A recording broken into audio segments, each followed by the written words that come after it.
9 సంవత్సరాలు అండా జైల్లో కటిక చీకట్లో గడిపిన ఆ యొక్క ధైర్యం పౌర సమాజానికి ఇంకేదో చెప్పాలనుకుంటుంది.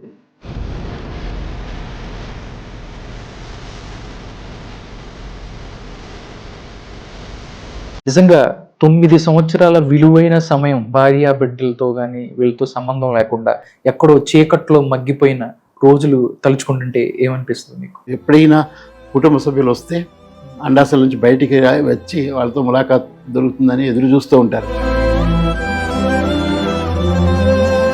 సార్, అంటే 90% అంగవైకల్యం ఉన్న సాయిబాబా గారిని అండాసెల్లో వేయాల్సిన అవసరం ఏంటి అని చెప్పి కూడా చాలా మంది ప్రశ్నిస్తున్న పరిస్థితి. సమాజంలో ఏం జరిగినా, ఏ సెక్షన్ ప్రజలకు అన్యాయం జరిగినా, ఎక్కడ ఏది జరిగినా నేను మాట్లాడుతూ ఉండేవాడిని. అయితే 10 సంవత్సరాల పాటు ఏమీ మాట్లాడకుండా చేశాను.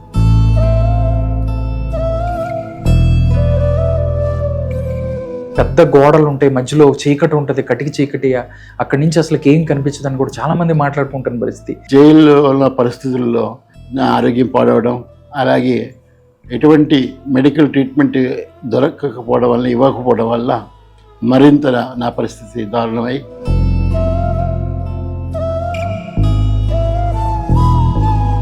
నేను తప్పు చేశాను కాబట్టి శిక్ష అనుభవిస్తున్నాను అనుకోవచ్చు సార్. కానీ చెయ్యని తప్పుకి నేను ఇక్కడ ఉన్నాను అని చెప్పి ఎప్పుడన్నా అక్కడ అనుకున్నారా? అసలు మరి ఒకవేళ నేను నేరం చేస్తే ఆ నేరాన్ని చేయడానికి వాళ్ళ దగ్గర ఛార్జ్ షీట్లో పెట్టాలి కదా.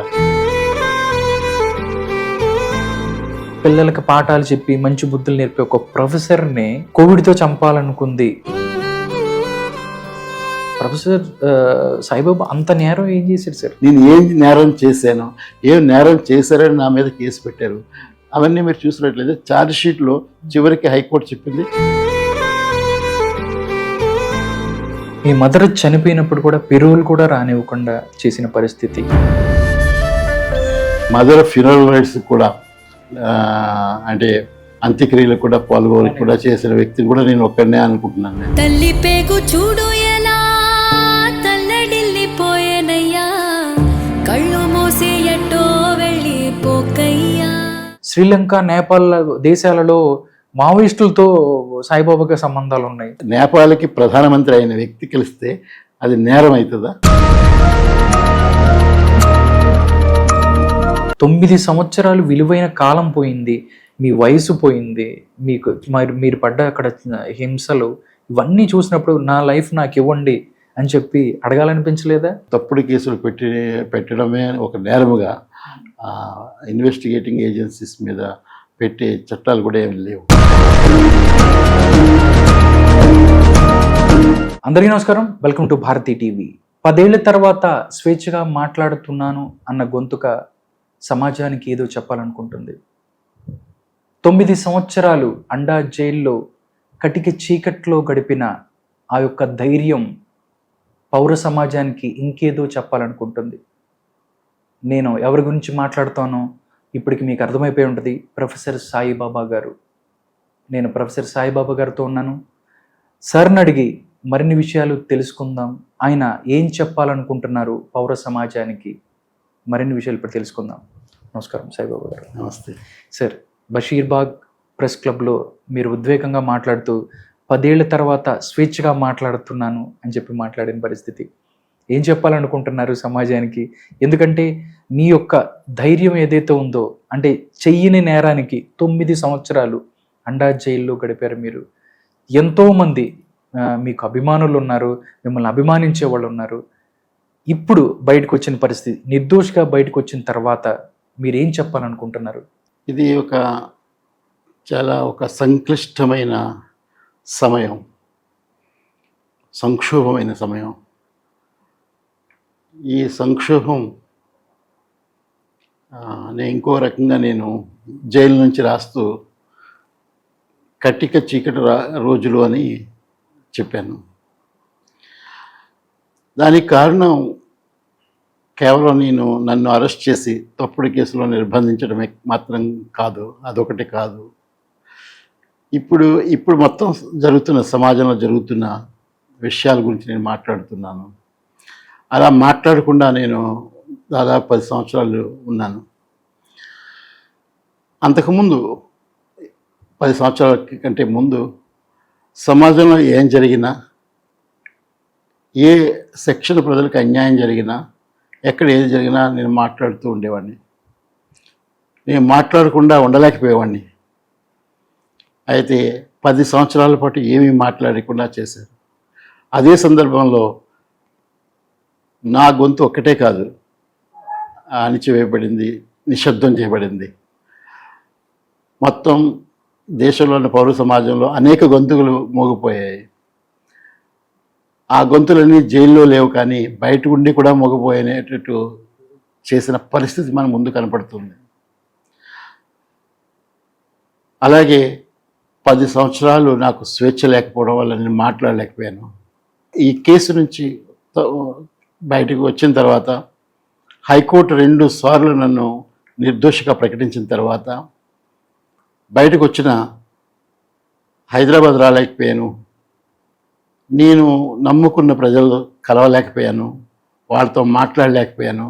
దానికి కారణం ఈ 10 సంవత్సరాల్లో నా ఆరోగ్యం బాగా పాడవడం, జైల్లో ఉన్న పరిస్థితుల్లో నా ఆరోగ్యం పాడవడం, అలాగే ఎటువంటి మెడికల్ ట్రీట్మెంట్ దొరకకపోవడం వల్ల, ఇవ్వకపోవడం వల్ల మరింత నా పరిస్థితి దారుణమై బయటకు వచ్చినప్పటికీ నేను ఈ 4 నెలలు కేవలం మెడికల్ ట్రీట్మెంట్లోనే గడిచిపోయింది. 1-2 సార్లు పత్రికల వాళ్ళతో ఢిల్లీ నుంచి, నాగ్పూర్ నుంచి మాట్లాడినా అది నేను మాట్లాడలేని పరిస్థితుల్లోంచి మాట్లాడాను. ఇప్పుడు హైదరాబాద్ వచ్చినప్పుడు కాస్త మాట్లాడే పరిస్థితి వచ్చింది నాకు. అలాగే నేను ఒక తిరిగి స్వేచ్ఛను పొందిన వ్యక్తిగా, స్వేచ్ఛను సాధించుకున్న వ్యక్తిగా మాట్లాడుతున్నాను. ఈరోజు కూడా మీతో అదే మనసుతో, మైండ్తో మాట్లాడుతున్నాను. సార్, 9 సంవత్సరాలు అండా జైల్లో ఉంచారు. ఇన్ని సంవత్సరాలు లోపలించిన తర్వాత నిర్దోషి అని చెప్తున్నారు. పౌర సమాజం వచ్చు ప్రతి ఒక్క మనిషి కూడా అడుగుతుంది, 9 సంవత్సరాల విలువైన సమయాన్ని కోర్టు తిరిగిస్తుందా, లేకపోతే ఎన్ని సంవత్సరాలు ఆయన పోయిన ఉద్యోగాన్ని ఇస్తుందా అని చెప్పి కూడా చాలామంది మాట్లాడుతున్న పరిస్థితి. మీ గొంతుకగా వాళ్ళందరూ మాట్లాడుతున్నారు. మీరు విడుదలై అప్పుడు వచ్చినప్పుడు కూడా చాలామంది ప్రశ్నించారు ప్రభుత్వాలని, రాజ్యాలని. నిజంగా 9 సంవత్సరాల విలువైన సమయం భార్య బిడ్డలతో కానీ వీళ్ళతో సంబంధం లేకుండా ఎక్కడో చీకట్లో మగ్గిపోయిన రోజులు తలుచుకుంటుంటే ఏమనిపిస్తుంది మీకు? ఆ చీకటి రోజులు ఒకటి నిర్బంధము, అండాసెల్,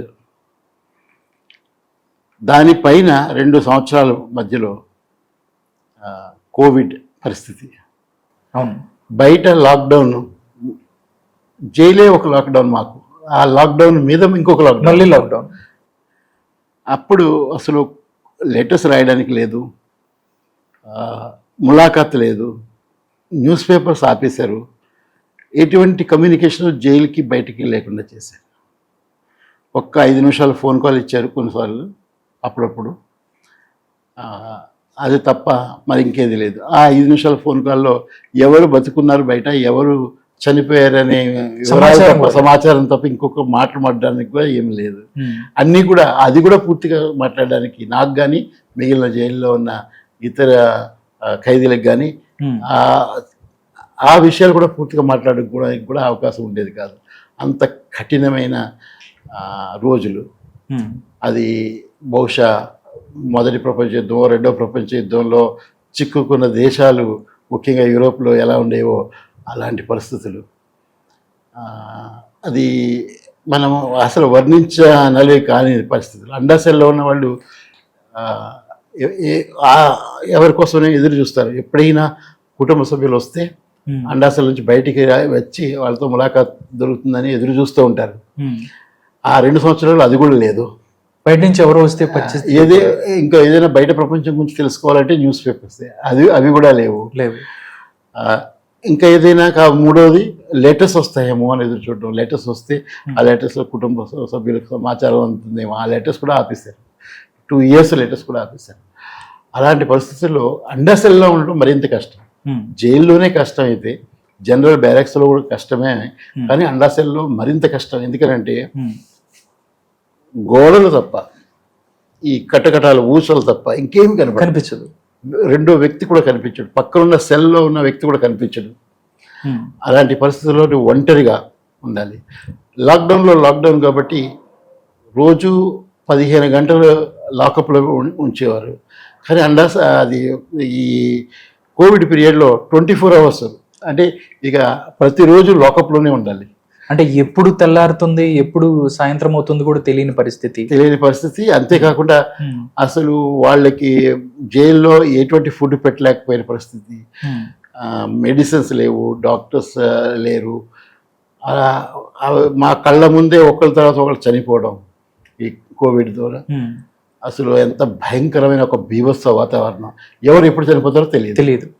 కళ్ళ ముందు అట్లా శవాలు లేస్తూనే ఉండేవి అండాసెల్లో. అంటే భయంకరమైన పరిస్థితి కూడా నేను అనుభవించవలసి వచ్చింది.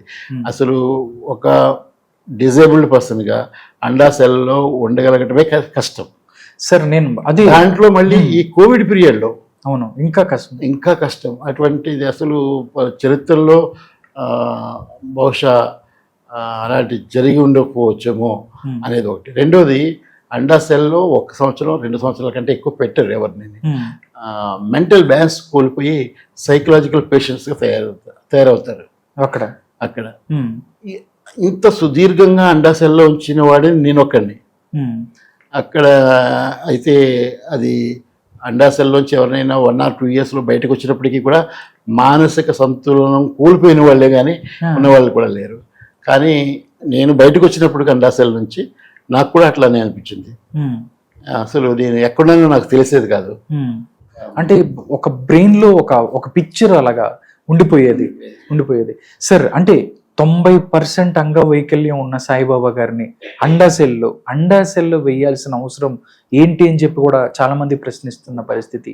మీరన్నా ఎప్పుడన్నా అడిగారు అసలు నేను ఏంటి అంటే 90% నేను అంగవైకల్యం ఉంది, నన్ను తీసుకెళ్ళి అక్కడ వేస్తున్నారు ఏంటి అని కూడా ఎప్పుడన్నా మాట్లాడిన పరిస్థితి అడిగారా ఎవరినన్నా?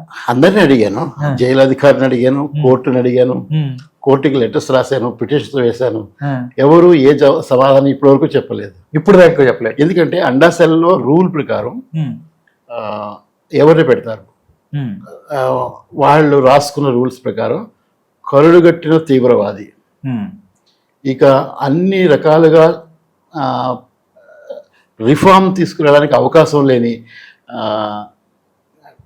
కఠోర నేరస్తులు, ఇక సుప్రీంకోర్టు కూడా నిర్ణయించింది వీళ్ళు ఎవరు మారరు, అలాంటి వాళ్ళని పెట్టాలి. కానీ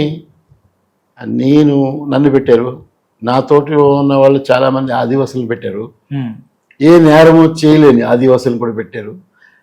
అది ఎందుకు పెట్టారు అసలు కోర్టును కూడా నేను అడిగాను, లెటర్లో రాసి, పిటిషన్స్ రాసి, అసలు ఏ కారణం చేత నన్ను ఇక్కడ పెట్టారో మీరు చెప్పండి, మీరు ఆదేశం ఇవ్వండి, ఇక్కడ పెట్టొచ్చని ఆదేశం ఇవ్వండి, లేకపోతే పెట్టకూడదని ఆదేశం ఇవ్వండి. కోర్టులు జవాబు చెప్పలేదు, అధికారులు జవాబు చెప్పలేదు, నేషనల్ హ్యూమన్ రైట్స్ కమిషన్ జవాబు చెప్పలేదు. ఇక ఎవరిని అడగాలి? యుఎన్ ఉంది కదా, యుఎన్ ఐక్యరాజ్య సమితి వాళ్ళు 4 రిపోర్ట్స్ తీసుకొచ్చారు. ఈయన్ని ఇక్కడ అండాసెల్లో పెట్టడం కరెక్ట్ కాదు, నేను అక్కడి నుంచి తీయండి, ఆయన ఆరోగ్యానికి వైద్యం చేయించండి అని. యునైటెడ్ నేషన్స్ వాళ్ళ హ్యూమన్ రైట్స్ కమిషన్ ఉంటుంది దానికి. ఆ యునైటెడ్ నేషన్స్ జనరల్ అసెంబ్లీలో చర్చ జరిగింది ఇలా ఎందుకు జరుగుతుందని. అయినప్పటికీ కూడా దానికి కూడా జవాబు లేదు. వాళ్ళు రాసిన 4 లెటర్స్కి జవాబు లేదు ప్రభుత్వాల నుంచి, అటు మహారాష్ట్ర ప్రభుత్వం, కేంద్ర ప్రభుత్వం నుంచి కూడా. అలాంటి పరిస్థితులు, అంత కఠోరమైన పరిస్థితులు ఎందుకు వచ్చాయి? ఏమైంది? నేను ఏం నేరం చేశాను, ఏం నేరం చేశారని నా మీద కేసు పెట్టారు. అవన్నీ మీరు చూసినట్లయితే ఛార్జ్షీట్లో చివరికి హైకోర్టు చెప్పింది ఈయన మీద నేరమే లేదు, మీరు పెట్టిన ఛార్జ్షీట్లో ఛార్జ్ లేదు ఈయన మీద. ఏ విధంగా ఈయనకి ఈ జడ్జిమెంట్ ఎట్లా వచ్చింది సెషన్ కోర్టు నుంచి అని ఇవన్నీ కూడా ఆ జడ్జిమెంట్లో ఉన్నాయి. అంటే దానికి ఏమైంది, హైకోర్టు బయట తీసుకొచ్చినప్పుడు 10 ఏళ్ళు పట్టింది, ప్రక్రియే శిక్ష అయిపోయింది. ఇప్పుడు ఏదైనా కేసు వస్తే ఒక ప్రక్రియ నడుస్తుంది, వెంటనే దానికి ఏదో ఒక జవాబు వస్తుంది, అయినా చేస్తారు. అది ప్రక్రియ నడిపించడానికి 10 సంవత్సరాలు నడిపించి అదే శిక్ష అయిపోయింది. 10 సంవత్సరాల జైలు శిక్ష ఆల్రెడీ అనుభవించాను, ఏ కేసు ఏ నేరము లేదు అని 10 సంవత్సరాల తర్వాత చెప్పాను. సార్, అండా జైలు అని అంటున్నారు. చాలా మందికి కూడా అండా జైలు ఎలా ఉంటుంది ఏంటి అనేది కూడా ఒక తెలియని పరిస్థితి. నిజంగా అలాంటి అంటే అక్కడికి వెళ్ళిన వాళ్ళు మానసిక పరిస్థితి మారిపోయే స్థితిలో ఉంటుందంటే భయంకరంగా ఉంటుంది, ఏదో సినిమాలో చూపించినట్టుగా ఉంటుంది అన్న పరిస్థితి. నిజంగా ఎలా ఉంటుంది? ఎన్ని అంటే ఒక 20 పెద్ద గోడలు ఉంటాయి, మధ్యలో చీకటి ఉంటుంది, కటికి చీకటి, అక్కడి నుంచి అసలు ఏం కనిపించదని కూడా చాలా మంది మాట్లాడుకుంటున్న పరిస్థితి. ఏం చెప్తారు? ఎలా ఉంటుంది? మీరు ఎలాంటి మానసిక క్షోభను మీరు అక్కడ అనుభవించారంటే ఏం చెప్తారు? అందరూ అనుకున్నట్టుగా కటిక చీకటి అందులో ఏమి ఉండదు. అది ఒక కాంక్రీట్ కన్స్ట్రక్షన్. బయట ఏమీ కిటికీలు ఉండవు, ఏమీ ఉండవు, గాలి రాదు, పైనుంచి వెలుతురు వస్తుంది, వర్షం వస్తుంది, చలి వస్తుంది. అంటే పెద్ద ఎత్తైన గోడల తర్వాత పైన ఈ ఊచలు ఉన్నాయి, ఆ తర్వాత ఇక ఖాళీ అది పైన. అంటే అక్కడ నుంచి వర్షం పడుతుంది, ఎండ వస్తుంది, అన్నీ వస్తుంది. కానీ చీకటి అనేది ఇక్కడ కటిక చీకటి అనేది అది ఒక ఉపమానమే కానీ నిజమైన చీకటి కాదు. కానీ నిజమైన చీకటి మానసికంగా, తర్వాత ఒక ఫిజికల్గా అన్ని రూపాల్లోనూ చీకటి అది. అంటే ఇప్పుడు ఎండాకాలం వస్తే విపరీతమైన ఎండ మీద పడుతుంది, తెలుస్తుంది, మొత్తం ఎండ మీద పడుతుంది. డైరెక్ట్ గా ఎండలోనే ఉండాలి, మార్నింగ్ నుంచి ఈవినింగ్ వరకు ఎండలోనే ఉండాలి. వర్షం వస్తే వర్షం కూడా పడుతుంది. చలిలో అన్ని కప్పుకున్నా ఏం చేసినా చనిపోదు, ఎందుకంటే డైరెక్ట్ గా మీరు రోడ్డు పక్కన పడుకున్నట్టుగానే, ఆకాశం కింద పడుకున్నట్టుగానే ఉంటుంది. అది ఒక భయంకరమైన పద్ధతిలో కట్టారు అండా సెల్. ఎట్లా అంటే అందులో అండా సెల్లో 24 సెల్లు ఉంటాయి, ఒక్కొక్క సెల్లో ఒక్కొక్క వ్యక్తిని పెడతారు. ఒక గార్డు ఒక వైపు నిలబెడితే అందరినీ చూడవచ్చు ఒకేసారి, కానీ ఆ గార్డు మనం చూడలేము. ఓకే, అంత అంటే అసలు గోడలే కనపడితే తప్ప ఇంకేం కనపడదు. పచ్చదనం లేదు, ఇంకొకటి లేదు, మొక్క ఉండదు, ఏముండదు, అందులో తిరగడానికి ఉండదు, ఏముండదు. కాబట్టి అది ఏంటంటే నీవు ఒంటరి జీవితాన్ని, ఒక భయంకరమైన ఒంటరి జీవితాన్ని గడపాలి. అది అన్ని రకాలుగాను అది కష్టమైన ఉంటుంది అనమాట. బయటికి పోవడానికి పర్మిషన్ ఉండదు, ఒక్క కేవలం ములాఖాతుకి కానీ కోర్టుకి కానీ వెళ్ళడానికి సంబంధించి తప్ప మిగిలిన వాటికి ఏమీ ఉండదు. అది అందులోనూ ఈ మొత్తం వాతావరణం ఏదవుతుందో దానికి మనం భరించి ఉండాలి అక్కడ. అది అండా సెల్. అది అందుకోసం అది ఏంటంటే వాళ్ళు కరుడుగట్టిన తీవ్రవాదులకు మాత్రమే అది ఉద్దేశించబడింది. అందులో నన్ను పెట్టారు, కొంతమందిని పెట్టారు, కరుడుగట్టిన తీవ్రవాది ఎవరూ లేరు అక్కడ. అది అలాంటి పరిస్థితిలో ఇలాంటి వాళ్ళని అందరినీ కూడా కరుడుగట్టిన తీవ్రవాదిగా జమేసి అందులో పెట్టారు అట్లా. సార్, తప్పు చేస్తే నేను తప్పు చేశాను కాబట్టి శిక్ష అనుభవిస్తున్నాను అనుకోవచ్చు సార్, కానీ చెయ్యని తప్పుకి నేను ఇక్కడ ఉన్నాను అని చెప్పి ఎప్పుడన్నా అక్కడ అనుకున్నారా? అసలు సాయిబాబా గారు ఇప్పుడు స్టూడెంట్స్కి పాఠాలు చెప్పే సాయిబాబా గారు దినచర్య ఎలా ఉండేది? అండసెల్లో ఉండి ఏం ఆలోచించేవారు?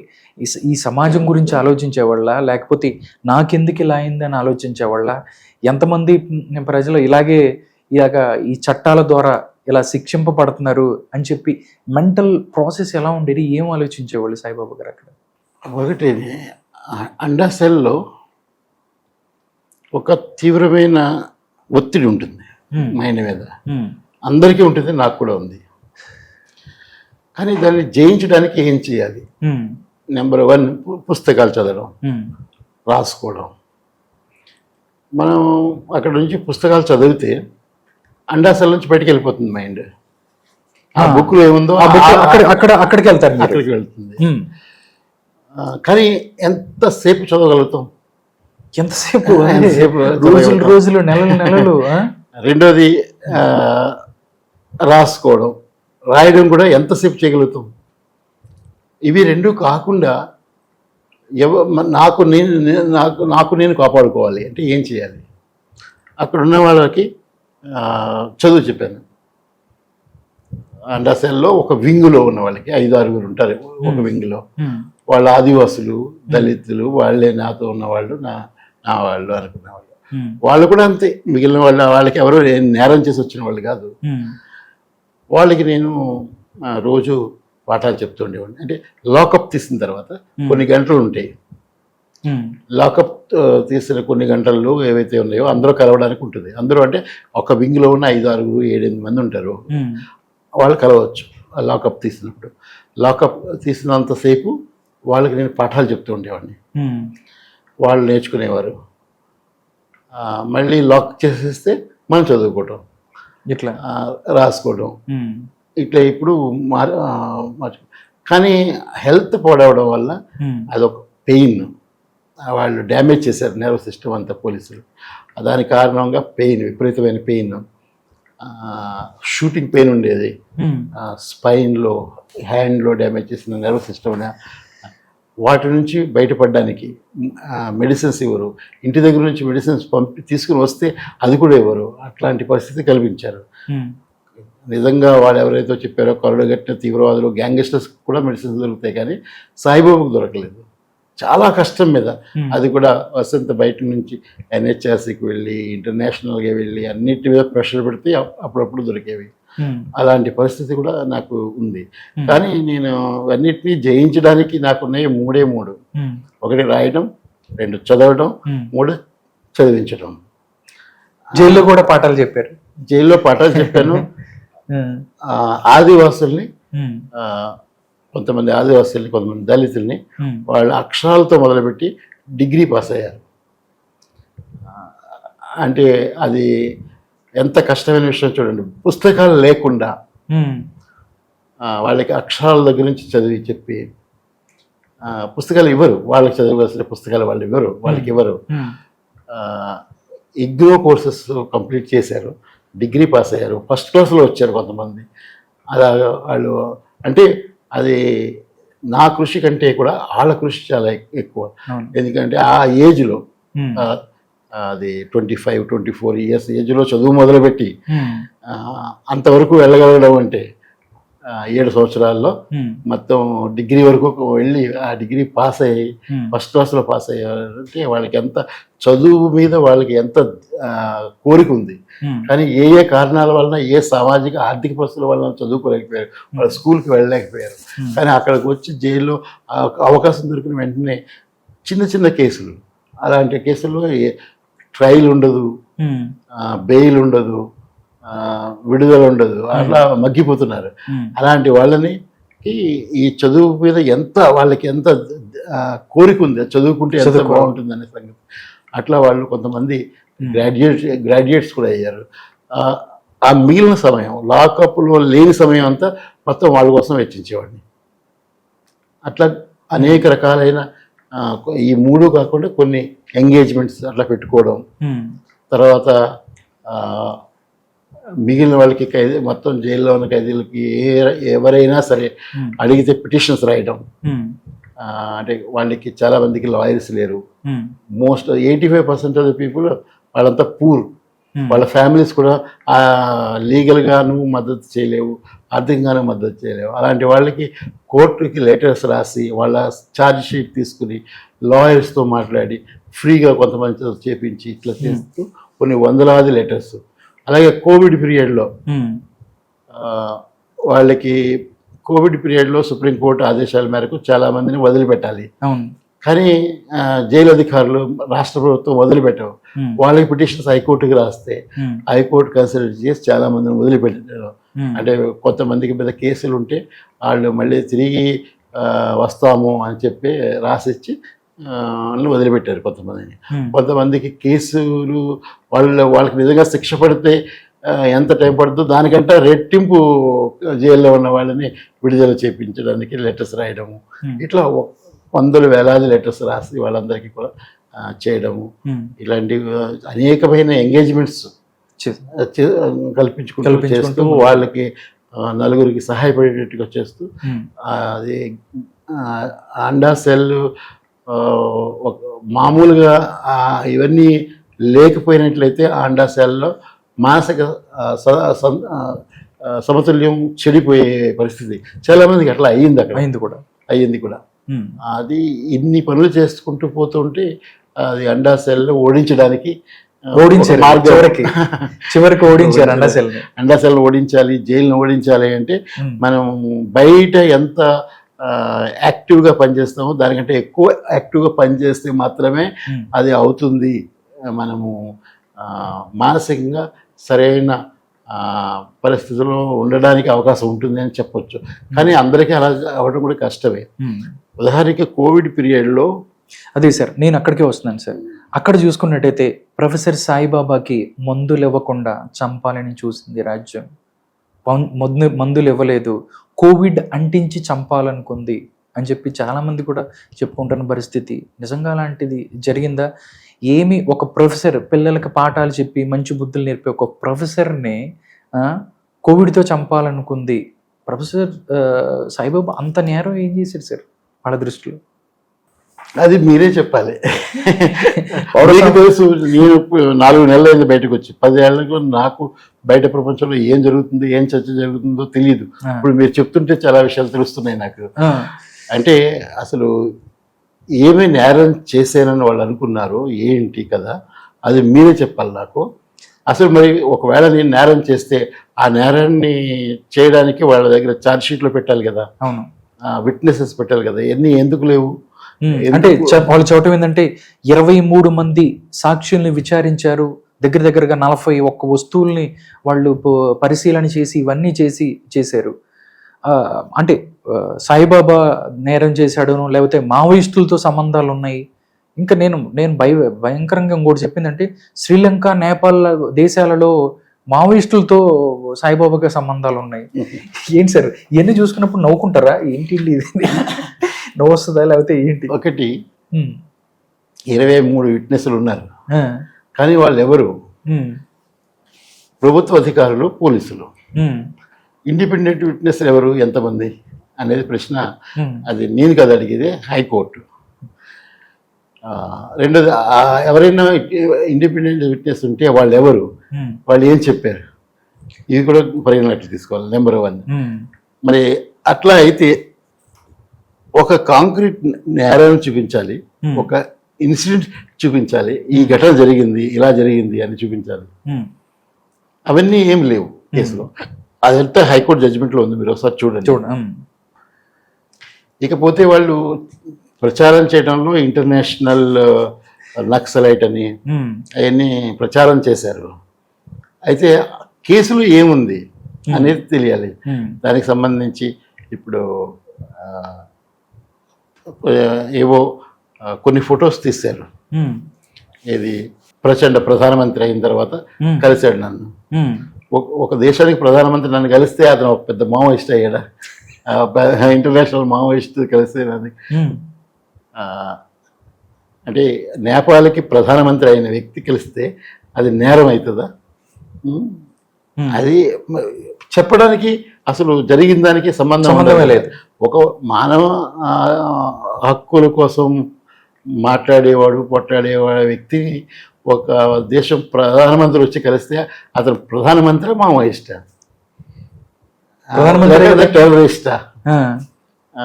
అది మరి అదే ప్రధానమంత్రితో మన దేశ ప్రధానమంత్రి కూడా మాట్లాడుతున్నాడు కదా. సాయిబాబాతో పోతే నేరము ప్రధానమంత్రితో మాట్లాడితే కరెక్ట్ ఎలా అవుతుంది? ఇట్లాంటివన్నీ కూడా అంటే అపహాస్యంతో కూడుకున్న విషయాలు. ఏమీ వాస్తవానికి దూరంగా, ఏమీ లేకపోతే ఏం చేయాలి? ఏదో ఒకటి చేయాలి. నేరాలను చూపించడానికి ఏమీ లేకపోతే ఏం చేయాలి? అందుకోసం నేపాల్ ప్రధానమంత్రిని చూపిస్తుంది. అయితే నేపాల్ ప్రధానమంత్రి ఒక మావోయిస్ట్ టెర్రరిస్ట్ అయితే నువ్వు ఇండియాలో ఢిల్లీకి ఎందుకు రానిచ్చావు? తప్పే కదా అది కూడా. ఇట్లాంటివి విషయాలు. అదే కోర్టు ముందు వచ్చినప్పుడు అవన్నీ నిలబడకూడదు. కానీ సెషన్ కోర్టు లైఫ్ శిక్ష విధించింది. అసలు నేరం ఏంటి, శిక్ష ఏంటి ఏమి చూడకుండా, చట్టం ఏంటి అనేది చూడకుండా ఆ కేసులో లైఫ్ సెంటెన్స్ ఇచ్చింది.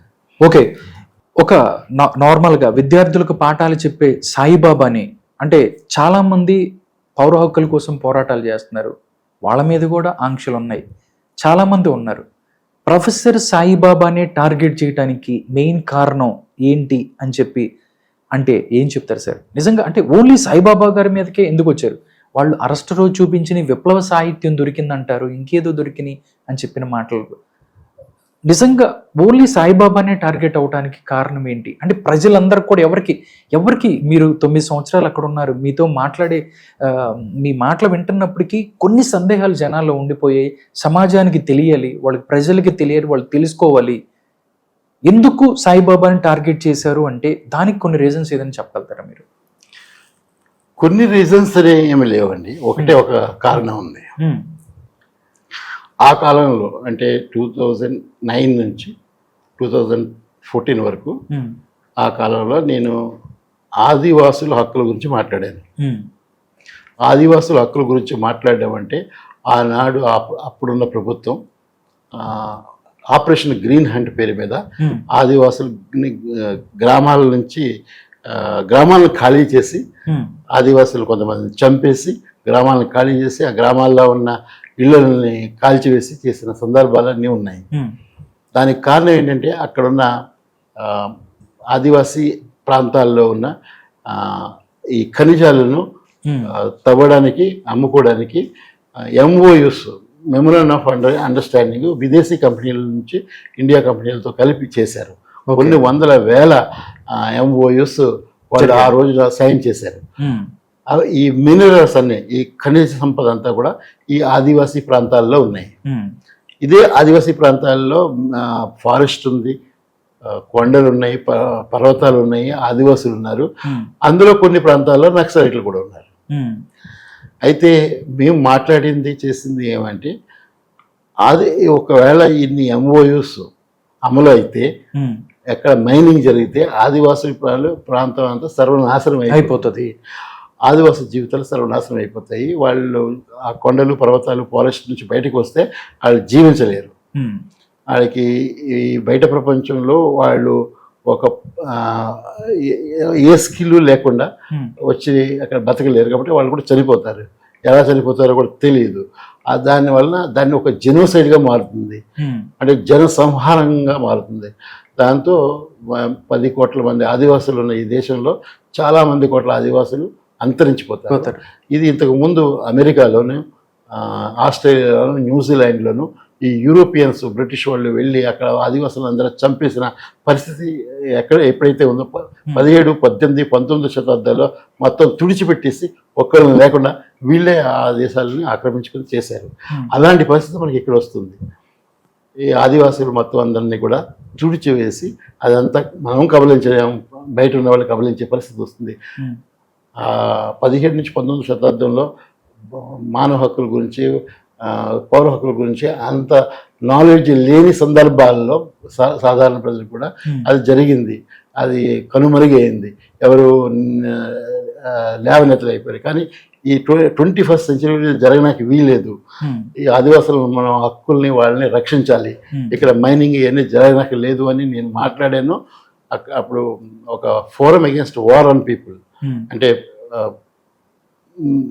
ప్రజల మీద యుద్ధం, ప్రభుత్వ యుద్ధం అనే ఒక సంఘం పెట్టాం, ఒక సంస్థ పెట్టాం. ఆ సంస్థలో దేశంలో ఉన్న ప్రముఖమైన professors, retired judges, retired IAS officers అంతా ఉన్నారు.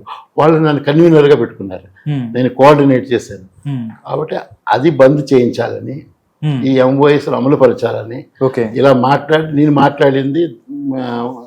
అలాగే మిగిలిన వాళ్ళు మేము చేసింది డాక్యుమెంటేషన్ చేసాం. ఎక్కడ ఎలాంటి ఆదివాసుల మీద ఏ ఎంఓఎస్ వచ్చినాయి, ఎవరిని ఎక్కడ ఎలా చేస్తున్నారు, అది అంటే నియంగిరి దగ్గర నుంచి మొదలు పెడితే దేశంలో అన్ని ఆదివాసులు ఉన్న అన్ని ప్రాంతాల్లోనూ వచ్చిన ఎంఓఎస్ ఇవన్నిటి గురించి మాట్లాడాము. దాంతో ఇంటర్నేషనల్గా అది వాయిస్ పోయింది. దాని మీద ప్రభుత్వం మీద ఒత్తిడి వచ్చింది. దానికోసం నన్ను అడిగారు, నువ్వు ఇవి మాట్లాడొద్దు, ఆపేయాలి, నువ్వు దీనికి కన్వీనర్గా ఉండొద్దు. ఒత్తిడి తీసుకొస్తే నేను ఒప్పుకోలేదు. ఏ హక్కుల కోసం పోరాడుతున్నామో ఆదివాసుల కోసం, అది రాజ్యాంగపరమైన ఈ హక్కులు, వాటిని అడిగే హక్కు ప్రతి పౌరునికి ఉంది. నన్ను మీరు సైలెన్స్ చేయలేరు, నిశ్శబ్దం చేయలేరు అని చెప్పి నేను అది కొనసాగించినందుకే ఈ కేసు నా మీద పెట్టారు. ఆ కేసు పెట్టి నన్ను మాట్లాడకుండా చేయడం కోసమే నన్ను 10 సంవత్సరాలు జైల్లో పెట్టారు. ఇది నేను అనుకునేది. ఇది కారణం, అనుకునేది కాదు, ఇదే కారణం. ఓకే సార్, మీరు చాలా కూడా మాట్లాడారు. మొన్న జైల్లో కుల వివక్ష ఉంది, జైల్లో కుల వివక్ష ఉంది, అక్కడ మనల్ని పురుగుల్లాగా చూస్తారు అని చెప్పిన పరిస్థితి. అంటే బయట కుల వివక్ష అంటే మనం చాలామంది తెలుసు, బట్ జైల్లో కూడా కులాలకి కుల వివక్ష ఉందంటారు. ఎలాంటి వివక్షకు గురయ్యారు, ఏంటంటే ఏం చెప్తారు? మిగతా వాళ్ళు గురైనప్పుడు మీరు చూసినప్పుడు కూడా ఎలా అనిపించేది అక్కడ? అంటే బయట సమాజంలో కుల వివక్షను మనం రోజు చూస్తూనే ఉన్నాం. అవును, కుల వివక్ష ఉంది, అలాగే అట్రాసిటీస్ కూడా ఉన్నాయి, అంటే దాడులు కూడా ఉన్నాయి, కుల దాడులు కూడా ఉన్నాయి. ఓకే, జైల్లో ఈ బయట సమాజంలో మనం చూసే దానికంటే ఓకే అనేక రెట్లు ఎక్కువ స్థాయిలో కుల వ్యవస్థ గమనించారు, కుల వ్యవస్థ నడుస్తుంది. అంతేకాకుండా ఒక చట్ట ప్రకారం, చట్టంలోనే ఉంది కుల వ్యవస్థ అక్కడ జైలు మాన్యువల్లో ఉంది. అంటే బయట మనకి రాజ్యాంగంలో కానీ చట్టాల్లో కానీ కుల వ్యవస్థ లేదని, కుల వ్యవస్థను ఎవరన్నా పాటిస్తే వాళ్ళు నేరస్తులు అవుతారని రాసుకోవటం ఇవన్నీ ఉన్నాయి. కానీ జైలు మాన్యువల్ అనేది ఒక చట్టంలో భాగం. ఓకే, ఆ చట్టంలోనే ఉంది ఏంటంటే ఏ కులానికి వృత్తులను బట్టి కులాలు, ఆ వృత్తి కుల వృత్తి ప్రకారం ఆ పనులు అప్పగించడం. అక్కడ ఎవరన్నా ఒక బార్బర్ ఉన్నాడు, అది బార్బర్కి బార్బర్ పని ఇస్తారు అక్కడ. అట్లా ప్రతి కులానికి ఉన్న అది అమలు జరుగుతుంది. అది కూడా చట్టబద్ధంగా అమలు జరుగుతుంది. మరి రాజ్యాంగానికి వ్యతిరేకంగా ఎట్లా ఆ చట్టం నడుస్తుంది అక్కడ అనేది ఒకటైతే, ఈ అన్ని కింది కులాల వాళ్ళని చాలా దారుణంగా చూడడం, వాళ్ళకి నీచమైన పనులు అప్పగించి బలవంతంగా చేపించడం, అంటే డ్రైనేజ్ శుభ్రపరచడం, చేతులతో ఖాళీ చేతులతో కనీసం ఏమి తొడుక్కోకుండా లెట్రిన్ సాఫ్ చేయించడం, ఇలాంటి భయంకరమైన పనులు చేపించడం, అలా చేయడానికి నిరాకరించిన వాళ్ళని టార్చర్ చేయడం, ఇవన్నీ చూశాను. వాటన్నిటికీ వ్యతిరేకంగా నా గొంతు ఎత్తి మాట్లాడాను జైల్లో కూడా. నన్ను ఎలాంటి రెస్పాన్స్ అయ్యేవారు? ఏమన్నా వినేవాళ్ళ, లేకపోతే ఇక్కడ బయట సమాజంలో ఎలా ఉండేదో సేమ్ అలాగే అక్కడ కూడా అలాంటి పరిస్థితి ఉందా? ఒకటి, వాళ్ళు వినరు, నేను బయటికి రాస్తానేమో అని నిఘా పెడతారు. లెటర్స్ ఇవన్నీ కూడా ఆ విషయాల మీద పోకుండా ఉండడం కోసం. ఆ తర్వాత నా ఎదురుగా అది జరగకుండా ఉండేటట్లు చేసి కొంచెం కప్పిపుచ్చుకోవడానికి ప్రయత్నం చేయడం. ఎందుకంటే అక్కడ విజిటింగ్ వచ్చిన ఆఫీసర్స్ కానీ, లేకపోతే డిగ్నిటరీస్ కానీ, మినిస్టర్స్ కానీ ఎవరైనా వస్తే అందరి ముందు నేను చెప్పేవాడిని, అందరి ముందు దాన్ని రైజ్ చేసేవాడిని. అంటే అక్కడ జైల్లో ఒక విషయాన్ని మనం మాట్లాడాలన్నా, దాని గురించి చెప్పాలన్నా మనకి చాలా అవకాశాలు ఉండవు. ఎవరు వినరు, బయటికి తీసుకురాలేము ఆ విషయాలు. ఆ అవకాశాలు రావాలంటే ఏదైనా ఒక ఆఫీసర్ విజిట్కి వస్తే ఆ ఆఫీసర్కి ఈ విషయాల మీద సంబంధం లేకపోయినా చెప్పాలి. ఎవరైనా జడ్జి వస్తే విజిట్కి ఆ జడ్జికి చెప్పాలి. ఇట్లా ప్రతి దాంట్లోనూ ఒక క్యాంపెయిన్ లాగా నడిపించాలి. ఎవరు వచ్చినా సరే చెప్పాలి. ఇట్లా చెప్పుకుంటూ పోతే మిగిలిన వాళ్ళందరినీ అయితే బాగా చిత్రహింసలు చేసి వాళ్ళ నోరు మూయిస్తారు, ఎవరితో మాట్లాడనివ్వకుండా చేస్తారు. నన్ను మూయించడం, నా నోరు మూయించడం కష్టం కదా. జైల్లో పెట్టి బయట ప్రపంచంలో మాట్లాడకుండా చేయించడం అయితే సులభమే, కానీ జైల్లో కూడా నా నోరు మూయించడం కష్టం. కాబట్టి నేను మాట్లాడుతూనే ఉండేవాడిని దాని గురించి. జైలు అధికారులతో కానీ, జైలుకు బయట నుంచి మహారాష్ట్ర జైలు అధికారులు, పై అధికారులు వచ్చినప్పుడు కూడా, లేకపోతే వేరే వాళ్ళు విజిటర్స్ వచ్చినా, ఎవరు వచ్చినా విషయాలు మాట్లాడాలి. కుల వ్యవస్థ గురించి, జైల్లో కుల వ్యవస్థ గురించి, దాని దారుణం, అది కూడా ఆ కుల వ్యవస్థ ఎంత తీవ్ర రూపంలో అది పనిచేస్తుంది, అంత తీవ్ర రూపంలో వాళ్ళని నిర్బంధానికి గురి చేస్తున్నారు, అన్ని ప్రతి ఒక్క విషయం మాట్లాడుతూనే ఉండేవాడిని. ఓకే సార్, ఒకటి చూస్తే ఇంకొకటి, తల్లి చాలా ఇంపార్టెంట్. చూసుకున్నట్టయితే మీ మదర్ చనిపోయినప్పుడు కూడా పెరువులు కూడా రానివ్వకుండా చేసిన పరిస్థితి, నిజంగా ఆ సిచ్యువేషన్ మీరు గుర్తొచ్చినప్పుడు ఎలా ఫీల్ అవుతారు? అది చాలా ఎమోషనల్ విషయం. ఎందుకంటే మదర్కి నేను చాలా దగ్గరగా జీవితాన్ని గడిపినవాడిని. చిన్నప్పటి నుంచి కూడా నాకు పోలియో వచ్చి ఇలా చేయడం వల్ల మదరు చాలా, మా అమ్మ అన్ని విషయాలు చూసుకుని చదువుగా అన్నిటికీ చేసింది. అట్లాగే నేను విడిపించుకోవాలని తర్వాత తనకి ఆరోగ్యం బాగోకపోతే నేను రావాలని కోరుకున్నాను. ఓకే. అలాంటి పరిస్థితుల్లో కూడా వాళ్ళు మొదట అనారోగ్యంగా క్యాన్సర్ వచ్చింది, లింఫాటిక్ క్యాన్సర్. అప్పుడే మదర్ రమ్మని చెప్పి దానికి పిరువలు వేసాం. ఆ బతికుండగానే 2-3 నెలల ముందు. కానీ వాళ్ళు నా పిరువులకి నాకు ఎలిజిబిలిటీ ఉంది, హక్కు ఉంది, అయినా ఇవ్వలేదు. కోర్టుకు వెళ్ళాం, కోర్టు కూడా ఇవ్వలేదు. తర్వాత ఆమె చనిపోయినప్పుడు కూడా మళ్ళీ ఇమీడియట్గా ఒక 1 వీక్ నన్ను పంపించవచ్చు, కానీ పంపించలేదు. అధికారులు రిజెక్ట్ చేశారు అప్లికేషన్. మళ్ళీ హైకోర్టుకు వెళ్తే అది కోవిడ్ పీరియడ్ కాబట్టి సాయిబాబాకి ఇది కోవిడ్ సోకే అవకాశం ఉంది, ఇక్కడ నుంచి హైదరాబాద్ వరకు ట్రావెల్ చేస్తే అనే వంకతో పిలువలు ఇవ్వలేదు. ఆ తర్వాత మళ్ళీ కోవిడ్ని కూడా వాడుకున్నారు. అండాసెల్లో సురక్షితంగా ఉంటాడు, కోవిడ్ రాదు, బయట వాళ్ళు ఎవరు అండాసెల్లోకి వెళ్ళరు కాబట్టి అక్కడ చాలా సురక్షితంగా ఉంటుంది అని జడ్జిమెంట్ ఇచ్చారు. నన్ను మా మదర్ ఫ్యూనరల్స్కి రాకుండా ఉండడం కోసం అట్లాంటి జడ్జిమెంట్ ఇచ్చారు. కానీ ఆ జడ్జిమెంట్ మీద ఇంకా సంతకం చేసిన ఇంకో ఆరకముందే నాకు కోవిడ్ వచ్చింది. అండాసెల్లోనే, అండాసెల్ అంత సురక్షితం అని చెప్పారు. ఇలాంటి పరిస్థితి ఉంది. ఆ తర్వాత మళ్ళీ ఇంకొకసారి కూడా చేసాం, అది కూడా ఇవ్వలేదు. ఏ విధంగానో అంటే కరుడుగట్టిన నేరస్తులకు కూడా అలా చేయలేదు. ఇప్పుడు ఎవరైనా కుటుంబ సభ్యులు చనిపోతే తప్పనిసరిగా పంపించారు. అండాసెల్లో 9 సంవత్సరాలు పెట్టిన వ్యక్తి, ఏకైక వ్యక్తి నేనే అయినా మదర్ ఫ్యూనరల్ రైట్స్ కూడా అంటే అంత్యక్రియలకు కూడా పాల్గొని కూడా చేసిన వ్యక్తిని కూడా నేను ఒక్కడనే అనుకుంటున్నాను. నేను అంత దారుణమైన పరిస్థితులు కల్పించి అట్లాంటి నిర్బంధాన్ని తీసుకొచ్చి పెట్టారు. ఓకే. దానికి కారణం ఏంటంటే నేను మాట్లాడడం ఒకటే, నాకు తెలిసింది ఒకటి, మాట్లాడడం రాయడం రెండే తెలుసు నాకు. ఓకే. దానికే ఇంత భయపడుతున్నారు, భయపడ్డారు సార్. ఒకటి ఎందుకంటే నేను వాస్తవాలు రాస్తాను, వాస్తవాలు మాట్లాడతాను సార్.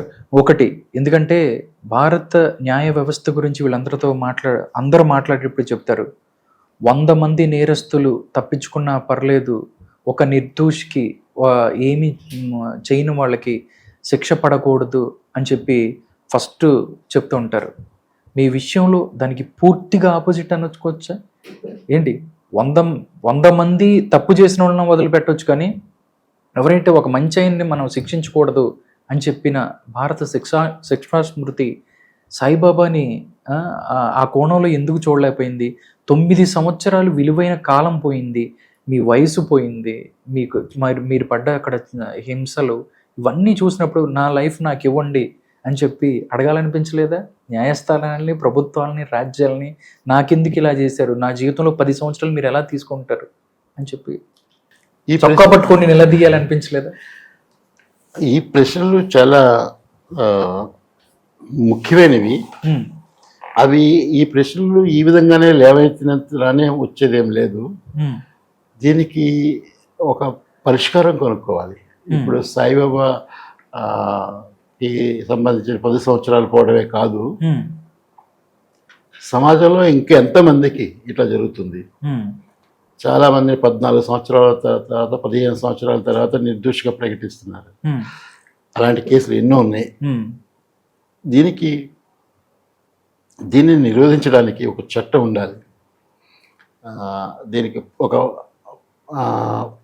ప్రొటెక్షన్ ఉండాలి. ఇవి చాలా పెద్ద ఇష్యూలు. దేశంలో అటువంటి చట్టాలు లేవు. తప్పుడు కేసులు పెట్టడమే ఒక నేరముగా ఇన్వెస్టిగేటింగ్ ఏజెన్సీస్ మీద పెట్టే చట్టాలు కూడా ఏమి లేవు. అందుకోసమే ఎంతోమంది జైల్లో మగ్గుతున్నారు. చాలా సాధారణమైన వ్యక్తులు చిన్న చిన్న నేరాలు చేయటము, ఏ నేరం చేయకపోవటము ఉన్నవాళ్ళు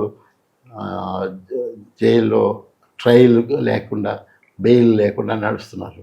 అలాంటి వాళ్ళ గురించే భారత రాష్ట్రపతి కూడా మాట్లాడడం జరిగింది ఒక సంవత్సరం క్రితం. ఆ తర్వాత రాష్ట్రపతి మాట్లాడిన తర్వాత కూడా ఎటువంటి పరిష్కారం దొరకలేదు. కాబట్టి ఇది ఒక పెద్ద సీరియస్ ఇష్యూ. దీని మీద ఎంతో ఆందోళన చేయవలసిన అవసరం ఉంది, ఎంతో పని చేయాల్సింది ఉంది. ఎందుకనంటే ఇది ఒక సాయిబాబాకు సంబంధించిన విషయమే కాదు, అవును. చాలామంది, ఎంతోమంది, కొన్ని వేల మంది ఉన్నారు. ఉదాహరణకు గత 10 ఏళ్లలో 12,000 ఉపా కేసులు పెట్టారు. అవును. అందులో మొత్తం ఇప్పటివరకు జరిగిన కేసుల్లో కనీసం 2% కూడా శిక్ష పడలేదు. మిగిలిన అందులో నిర్దోషులుగా వదిలిపెట్టారు. ఆ 2% కూడా హైకోర్టు, సుప్రీంకోర్టు వరకు వెళ్ళిన కేసుల్లో నిర్దోషులుగానే ప్రకటించారు. మిగిలినవి ఇంకా వస్తే అవి కూడా నిర్దోషులుగానే ప్రకటించబడి ఉంటాయి. చాలా చాలా తక్కువ కేసులు ఉన్నాయి గత 10 సంవత్సరాల్లో. 1-2 కంటే ఎక్కువ లేవు అలాంటి. అన్ని వేల మంది జైల్లో మగ్గారు. వాళ్ళ కుటుంబ సభ్యులు ఎంత నరక యాతనకు గురై ఉంటారు. ఒకటి, ఇందులో ఉపా చట్టం ఏమని చెప్తుంది అంటే, ఇది నువ్వు ఒక టెర్రరిస్ట్గా ఘోషిస్తుంది, ఉగ్రవాదని ఘోషణ చేస్తుంది. ఒక్కసారి ఆ చట్టంలో కింద సెక్షన్ కింద కేసు పెడితే అయిపోతుంది. దానితో ఆ వ్యక్తి మీద ముద్ర పడుతుంది. ఆ వ్యక్తి ఫ్యామిలీ మీద ఎంతమంది ఉన్నారో వాళ్ళ మీద ఎఫెక్ట్ పడుతుంది. అది ఒక ఎఫెక్ట్ పడ్డమే కాదు, ఒక సామాజికంగా వాళ్ళు ఒక రకంగా బహిష్కరించబడతారు. వాళ్ళు ఒక స్టిగ్మా, ఆ స్టిగ్మాలో మగ్గిపోతారు. తర్వాత 15 సంవత్సరాల తర్వాత, 14 సంవత్సరాల తర్వాత వాళ్ళు నేరస్తులు కాదు, వాళ్ళు సాధారణ వ్యక్తులు, వాళ్ళకి దీంతో సంబంధం లేదని కోర్టులు ప్రకటించినప్పటికీ కూడా వాళ్ళ జీవితాలు ఏమైపోయినాయి, వాళ్ళ కుటుంబాలు, వాళ్ళ పిల్లల జీవితాలు ఏమైపోయినాయి. వాళ్ళ పిల్లలు స్కూల్కి వెళ్తే వాళ్ళ తండ్రినో తల్లినో ఒక కరుడుగట్టిన టెర్రరిస్ట్గా, ఉగ్రవాదిగా పరిగణించి వాళ్ళని సరిగ్గా వ్యవహరించరు. ఆ టీచర్స్ వ్యవహరించరు. ఎంత స్టిగ్మా ఇక్కడ. ఈ అన్నిటికీ కూడా 10,000 కేసులు ఉన్నాయంటే అంత ఎన్ని వేల మంది అందులో ఎఫెక్ట్ అవుతున్నారు. వాళ్ళ కుటుంబాలు అందరినీ కూడా చూసినట్లయితే అది ఒక పెద్ద సమస్య. ఇది ఒక సామాజిక సమస్యగా కూడా మారిపోయింది. ఎందుకంటే ఇది ఒక పొలిటికల్ సమస్య, ఒక సామాజిక సమస్య, ఇది ఒక లీగల్ సమస్య. వీటి పరిష్కారం కోసం మాట్లాడాలి, దాని పరిష్కారం కనుగొనాలి, పోరాడాలి అంటే ఒక పెద్ద విషయం. సార్, ఏదైతే ఉపా చట్టాలు అవ్వచ్చు, లేకపోతే ఇలాగా కేసులు పెట్టే వాటి మీద, దీంట్లో రాజకీయ కోణాలే ఎక్కువ కనిపిస్తున్నాయి అంటే ఏం చెప్తారు సాయిబాబా గారు? ఇది ఉపా చట్టం రాజ్యాంగానికి వ్యతిరేకమైందండి. అది కాన్స్టిట్యూషనల్కి లో ఉన్న హక్కులు కానీ, కాన్స్టిట్యూషన్ ఇచ్చిన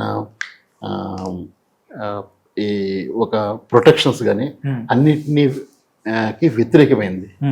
ఒక రాజ్యాంగానికి వ్యతిరేకమైన ఒక చట్టం ఉండడానికి వీల్లేదు. ఆ చట్టం నిలబడకూడదు. కానీ ఇన్ని సంవత్సరాలుగా ఆ చట్టాన్ని చేసి ఒక రాజ్యాంగ వ్యతిరేకమైన ఒక చట్టాన్ని అమలు చేయటం, దాన్ని తయారు చేయటం, ఇలాంటి పరిస్థితుల నుంచి బయటపడాలి అంటే, అటువంటి చట్టాలు ఉండకూడదు అని అంటే అది చేసేవాళ్ళలో చైతన్యం ఉండాలి. చట్టాలు చేసేవాళ్ళు, మరి ఒక చట్టాలు చేసే చట్టసభల్లో ఉండేవాళ్ళు అలాంటి చట్టాలను చేస్తున్నారు అంటే ఇది మొత్తం సమాజం ఒక పెద్ద సంక్షోభంలో ఉన్నట్లు లెక్క.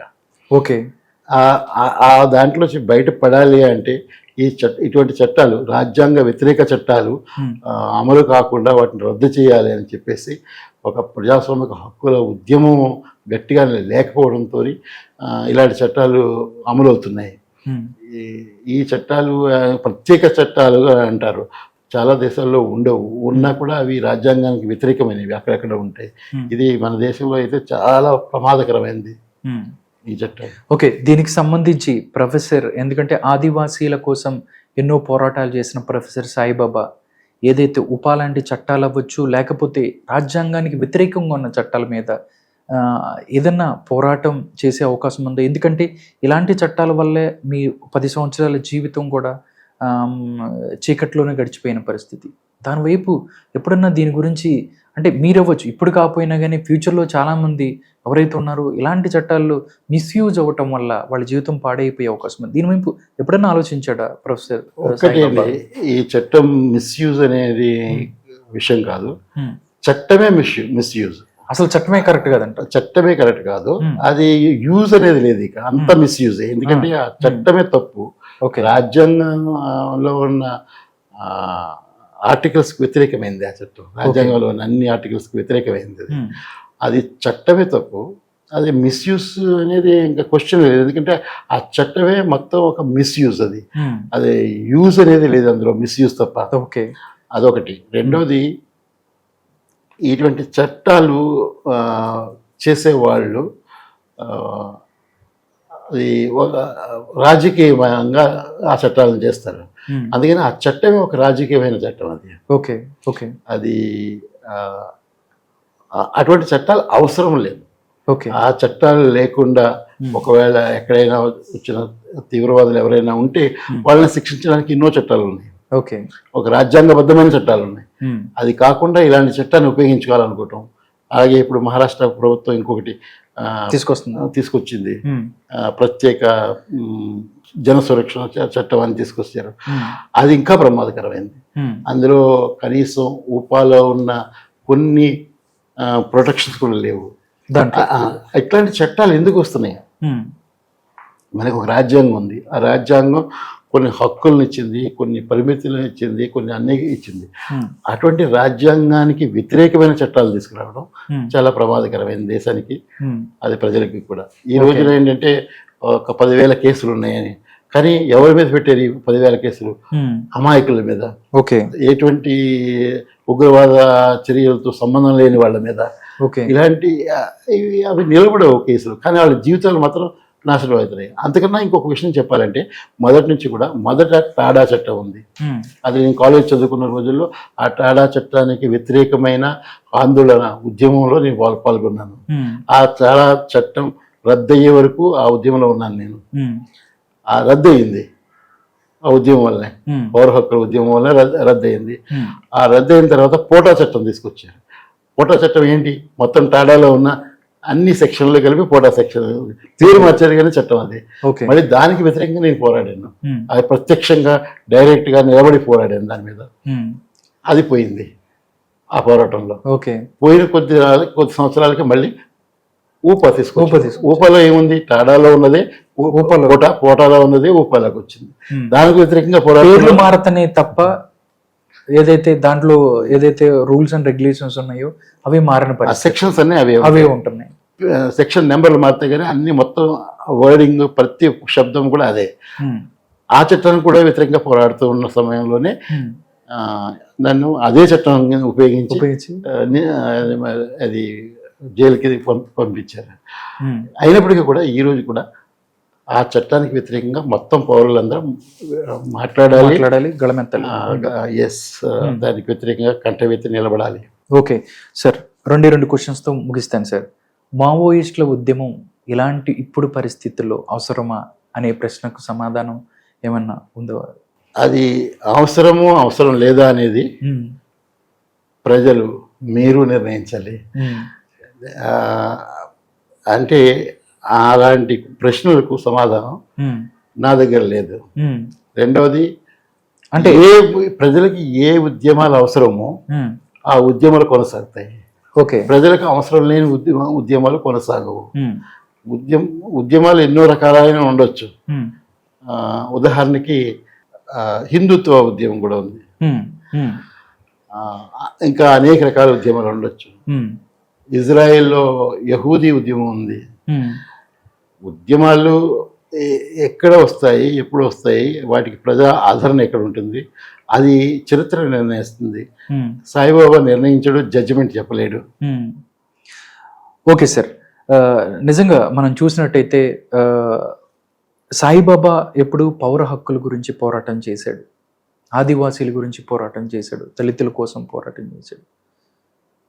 10 సంవత్సరాలు నేను మాట్లాడడానికి నాకు స్వేచ్ఛ లేదు, ఈరోజు ఇప్పుడు నేను స్వేచ్ఛగా మాట్లాడుతున్నాను అని చెప్తున్నారు సాయిబాబా. ఇక్కడి నుంచి ప్రొఫెసర్ సాయిబాబా ప్రస్థానం ఎలా సాగబోతుంది, ఎలా ముందుకెళ్ళబోతున్నాడు, ఏం చేయబోతున్నాడు సాయిబాబా, ఎలా సమాజంలో ఉన్నటువంటి ఏదైతే ఉన్న వీటిని ఖండిస్తారా, ఎలా ఉండబోతుంది అంటే ఏం చెప్తారు సార్ ఇక్కడి నుంచి? నేను ఇంతకు ముందు ఏం చేశానో అది ప్రజల కోసం, దేశం కోసం అవసరమైన పనులకు సంబంధించింది. నేను నాగపూర్ జైలు నుంచి బయటకు వచ్చినప్పుడు జర్నలిస్ట్ ఇదే ప్రశ్న వేసినప్పుడు నేను చెప్పాను, మన దేశంలో ఉన్న ప్రభుత్వాలు, రాష్ట్ర ప్రభుత్వాలు, కేంద్ర ప్రభుత్వాలు రాజ్యాంగంలో ఉన్న విషయాలని కనీసం 50% అయినా అమలు చేస్తే ప్రజలకు కొంతైనా ఓట మిగులుతుంది, కొంతైనా రిలీఫ్ వస్తుంది, ప్రజల జీవితాలు కొంతైనా బాగుపడతాయి. నేను అది అడుగుతున్నాను, మీరు కనీసం 50% చేయండి. రాజ్యాంగంలో చాలా ఉన్నాయి, హక్కులు చాలా ఉన్నాయి. ప్రజల జీవితాలు బాగుపడాలంటే, ప్రజల ఆర్థిక పరిస్థితులు బాగుపడాలంటే మొదట కావలసింది ప్రజలకు హక్కులు. ప్రజాస్వామిక హక్కులు లేకుండా, స్వేచ్ఛ లేకుండా ఏ దేశము అభివృద్ధి చెందలేదు. ప్రజలు హక్కులు ప్రధానం. హక్కులు ఉన్నప్పుడే ప్రజలు ఎదుగుతారు, మానసికంగా, ఆర్థికంగా, సామాజికంగా అన్ని రకాలుగా ఎదుగుతారు. హక్కులను హరిస్తే ఆగిపోతారు. హక్కులు హరిస్తే దేశం యొక్క అభివృద్ధి మొత్తంగా ఆగిపోతుంది. ఓకే, అదే పరిస్థితిలో మనం ఉన్నాం. హక్కులు లేకుండా, స్వేచ్ఛ లేకుండా ప్రజలు ముందుకు వెళ్ళలేరు. ఏ రంగంలోనూ ముందుకు వెళ్ళలేరు. ప్రజలకు ఒక స్వేచ్ఛ కావాలి. వాళ్ళు వాళ్ళు స్వయంగా కొన్ని పనులు చేయగలగాలి, అది ముందుకు వెళ్ళగలగాలి. అది ముందుకెళ్ళే చొరవ రావాలి. అంటే ముందు హక్కులు కావాలి. అంటే ప్రజలకి ఎడ్యుకేషన్ రావాలన్నా, మంచి హెల్త్ కండిషన్స్ రావాలన్నా, సరైన ఆరోగ్యమైన న్యూట్రిషస్ ఫుడ్ కావాలన్నా, ఏది కావాలన్నా ప్రజలకు ముందు కావాల్సింది హక్కులు. అంటే ఇప్పుడు ప్రజలకు హక్కులు లేకుండా, సాధారణమైన ప్రజలకి, కింద వర్గాలకి హక్కులు లేకుండా, స్వేచ్ఛ లేకుండా ఏ సమాజము ముందుకి నడవలేదు. అలా నడిచిన సందర్భాలు కూడా చరిత్రలో లేవు. మన దేశంలో కుల వ్యవస్థ ఉంది. ఈ కుల వ్యవస్థ అన్నిటికీ మూలమైంది. అన్ని హక్కులను హరించేది కుల వ్యవస్థ. రాజ్యాంగంలో కుల వ్యవస్థ గుర్తించట్లేదు. రాజ్యాంగంలో కుల వ్యవస్థకు వ్యతిరేకంగా అన్నీ ఉన్నాయి. కానీ సమాజంలో కుల వ్యవస్థ అదే విధంగా కొనసాగుతుంది. కుల వ్యవస్థ ఎంతకాలం కుల వ్యవస్థ ఉంటుందో అంతకాలం ప్రజలకి స్వేచ్ఛ లేనట్లే. కుల వ్యవస్థ పాటించే వాళ్ళకి లేదు, కుల వ్యవస్థకు వ్యతిరేకంగా మాట్లాడే కింద కులాలకి లేదు. కాబట్టి అమలు చేసే వాళ్ళకి, కుల వ్యవస్థను ఈనాడు వరకు కూడా అమలు చేస్తున్న వాళ్ళకి, కుల వ్యవస్థకు వ్యతిరేకంగా నిలబడిన వాళ్ళకి మధ్యలో కూడా ఏమీ ఇది లేదు, స్వేచ్ఛ లేదు. వాళ్ళకి లేదు, వీళ్ళకి లేదు స్వేచ్ఛ. ఎందుకని స్వేచ్ఛ లేదని చెప్తున్నానంటే, నువ్వు కుల వ్యవస్థ నీ మైండ్లో, నీ మనసులో ఉన్నట్టు అది పాతుకుపోయి ఉంటే నీకు ఇంకా స్వేచ్ఛగా ఆలోచించే అవకాశం ఎక్కడ వస్తుంది? నువ్వు స్వేచ్ఛగా ఆలోచించలేవు. నువ్వు ఒక నేరో మైండ్, అంటే ఒక ఏమంటారు దాన్ని, కుదించిన మైండ్తో బతుకుతున్నప్పుడు నీకు స్వేచ్ఛ ఎక్కడ వస్తుంది? మైండ్ వికసించాలి అంటే ఆ కుల వ్యవస్థ నుంచి నువ్వు బయటపడాలి. అలాగా మనకి దేశంలో చాలా హక్కులు చాలా ప్రధానమైనవండి. అవి మానవ హక్కులు, పౌర హక్కులు, ప్రజాస్వామిక హక్కులు. ఇవన్నీ ఉన్నప్పుడే దేశం అభివృద్ధి చెందుతుంది, మనుషులు అభివృద్ధి చెందుతారు. వికాసం అనేది, మానసిక వికాసం అనేది కలుగుతుంది మనుషుల్లో మానసిక వికాసం కలగనప్పుడు స్వేచ్ఛ లేదు, అభివృద్ధి లేదు. అది కాబట్టి అది ప్రధానంగా ఇప్పుడు మనం పెద్ద పెద్ద డ్యాములు కట్టిన, పెద్ద పెద్ద మైనింగ్ చేసిన, ఏది 6 లైన్ల ఎక్స్ప్రెస్లు వేసిన, అది అభివృద్ధి కాదు. అభివృద్ధి ఎక్కడంటే ప్రజల జీవితాలు పెరిగిపడాలి, ప్రజలు మానసికంగా ఎదగాలి. అది అలా జరగాలి అంటే ముందు ప్రజలకి హక్కులు కావాలి, హక్కులు గుర్తించాలి. ఈ రోజున ప్రజలు తమ హక్కుల గురించి అడిగే పరిస్థితిలో కూడా లేరు. అది చాలా దారుణమైన పరిస్థితి. కాబట్టి ప్రజలకి హక్కులు లేకుండా ఏ దేశము, ఏ ప్రజలు, ఏ ప్రాంతము అభివృద్ధి చెందలేదు. సార్, లాస్ట్ అండ్ ఫైనల్ ఒకటి అడుగుతాను సార్. వికసిత్ భారత్ 2047 అంటున్నారు, మేక్ ఇన్ ఇండియా అంటున్నారు, డిజిటల్ ఇండియా అంటున్నారు, రకరకాల పేర్లతో బయటకు వస్తున్నారు. 2047 నాటికి ప్రపంచ దేశాలలో అగ్రగామిగా ఇండియా ఉండబోతుందని చెప్తున్నారు. ఇవన్నీ రాజకీయ ప్రసంగాలుగానే చూస్తారా? భారతదేశం అసలు ముందుకెళ్తుందా, లేకపోతే ఏంటి? మీరు చూస్తున్న బట్టి ఎలాగా వర్ణిస్తారు? రకరకాల మాటలతో బయటకు వస్తున్నారు. నిజంగా మీరు ఎందనుకున్నట్టు ప్రజల జీవన ప్రమాణం పెరుగుతుందా? మనం ముందుకెళ్తున్నామా? ప్రపంచ దేశాల్లోనే భారత్ అగ్రగామిగా ఉండబోతుందని చాలామంది ప్రసంగాలు మాట్లాడుతున్నారు. అలా అయ్యే అవకాశం ఉందా? లేకపోతే ఏంటి అంటే ఏం చెప్తారు? ఒకటండి, అంకెల్లో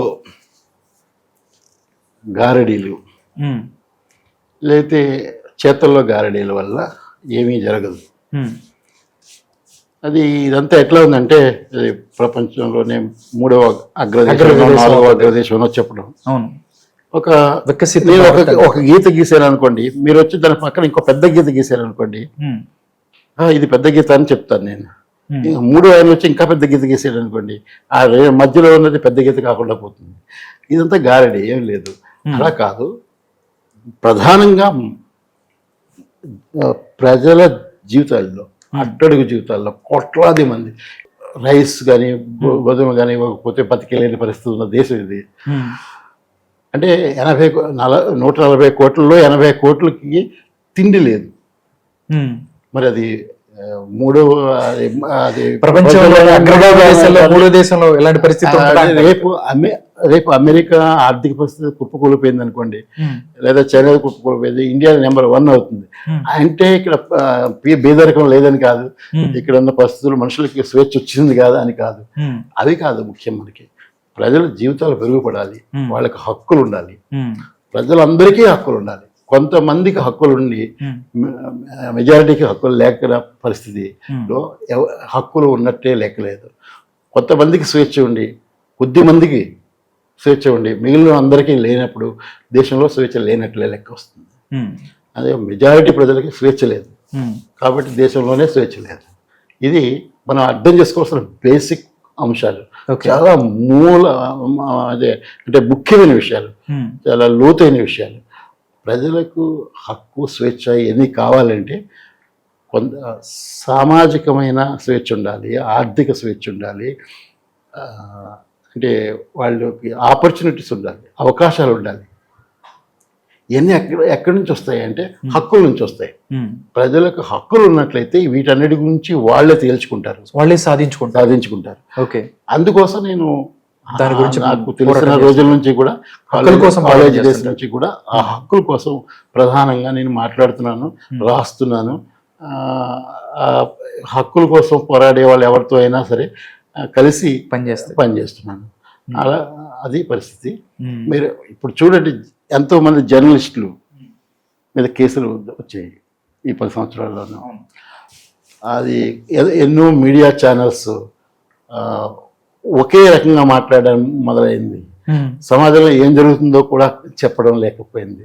అసలు మీడియా అంతా కూడా ఒక రకంగా ఒకవైపు విభజిపోతున్నప్పుడు ప్రజల హక్కుల గురించి మాట్లాడేది ఎవరుంటారు? ముఖ్యంగా మీడియా ఉండాలి కదా అక్కడ. మీడియా లేకుండా ఒక డెమోక్రటిక్ కంట్రీలో ప్రజల హక్కుల గురించి మాట్లాడేది, ప్రజలకు జరిగే అన్యాయాల గురించి చెప్పేది ఎక్కడ ఉంటుంది? ఒక పబ్లిక్ డొమైన్ అనేది లేకుండా పోయింది. అలాంటి పరిస్థితుల్లో హక్కుల గురించి మాట్లాడడం చాలా ఇప్పుడు ఇంకా ఇంతకు ముందు కంటే కూడా ఎక్కువ అవసరం. ఓకే, చివరిగా ప్రజలకి హక్కుల గురించి కానీ వీటి గురించి కానీ చివరిగా ప్రొఫెసర్ సాయిబాబా ఎవరైతే ప్రజానీకానికి ఏం చెప్పాలనుకుంటున్నాడు? అంటే ప్రజల్లో నేను ఒక సాధారణ పౌరుడిని, సాధారణ కార్యకర్తని, ఒక టీచర్ని. ప్రజలందరూ కూడా ఏంటంటే మొదటిగా అడిగేది హక్కుల గురించే. వాళ్ళు కుల వ్యవస్థకు వ్యతిరేకంగా అవకాశాల కోసం, స్వేచ్ఛ కోసం మాట్లాడుతూనే ఉంటారు. వాళ్ళ చేతల్లో కనపడుతుంది, వాళ్ళు మాట్లాడే విధానంలో కనపడుతుంది అనేక రకాలుగా. కాబట్టి ప్రజలు అందరికీ చెప్పేదంటే హక్కుల కోసం ప్రధానంగా ఈ రోజున మాట్లాడినట్లయితే